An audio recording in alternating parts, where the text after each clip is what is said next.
We've got a new book. This one is titled Utopia for Realists and How We Can Get There by Rutger Bregman.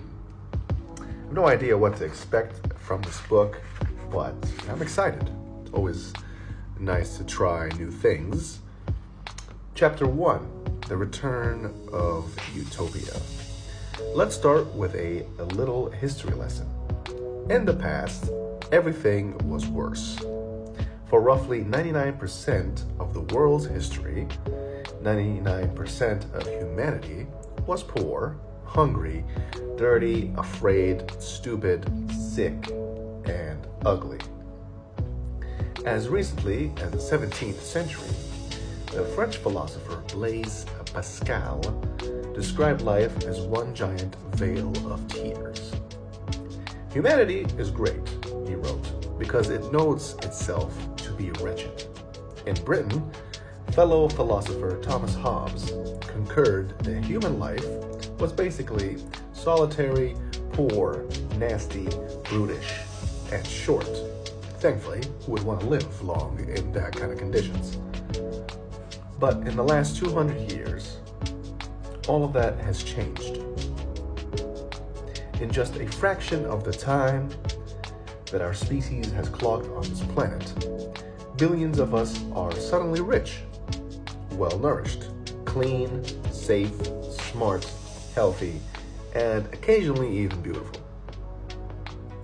Where 84% of the world's population still lived in extreme poverty in 1820, by 1981, that percentage had dropped to 44%. And now, just a few decades later, it's under 10%. If this trend holds, the extreme poverty that has been an abiding feature of life will soon be eradicated for good.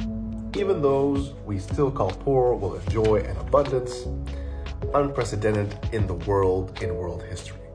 In the country where I live, the Netherlands, a homeless person receiving public assistance today has more to spend than the average Dutch person in 1950, and 4 times more than people in Holland's glorious golden age, when the country still ruled the 7 seas.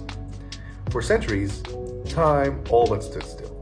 Obviously, there was plenty to fill the history books, but life wasn't exactly getting better. If you were to put an Italian peasant from 1300s in a time machine and drop him off in 1870s Tuscany, he wouldn't notice much of a difference. Historians estimate that the average annual income in Italy around the year 1300 was roughly $1,600. Some 600 years later, after Columbus, Galileo, Newton, the scientific revolution, the Reformation, the Enlightenment, the invention of gunpowder printing, and the steam engine, it was still 1600. 600 years of civilization, and the average Italian was pretty much where he'd always been.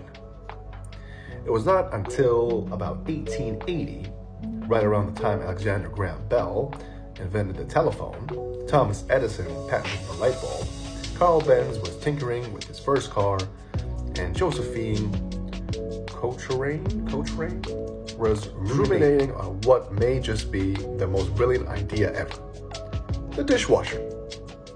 That, our Italian peasant, got swept up in the march of progress. And what a wild ride it has been. The past 2 centuries have seen explosive growth in both population and prosperity worldwide.